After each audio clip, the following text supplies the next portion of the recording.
이렇게 빠지거나 탈출하는 경우가 보통 정상 자궁보다는 자궁 근종이나 성근증과 같은 혹이 있을 때 더 많습니다.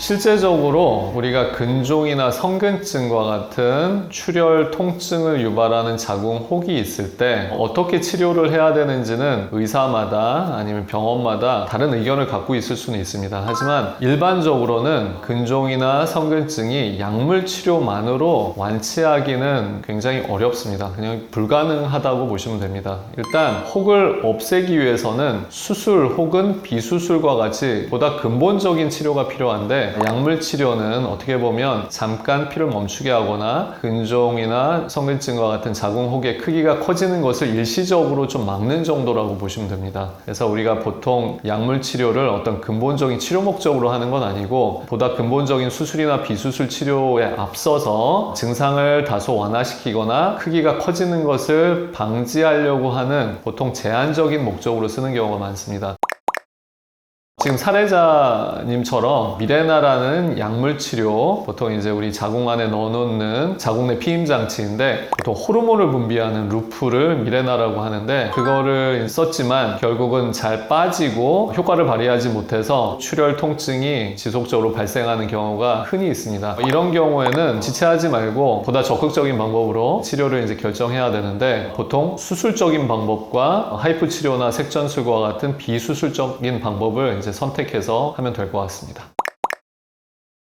미레나는 호르몬을 분비하는 루프의 하나의 종류입니다. 보통 자궁 내막 안에 설치를 해서 보통 피임 목적으로 쓰는 걸로 개발이 됐는데, 그것이 자궁 내막이 두꺼워지는 것도 어느 정도 막아서 출혈이나 통증을 조절하는 기능도 하기 때문에 치료 목적으로 사용하기도 합니다. 하지만 일반적으로는 오랫동안 지속적으로 효과적인 어떤 결과를 얻지는 못하기 때문에 보통은 제한적인 목적으로 쓰는 경우가 있습니다.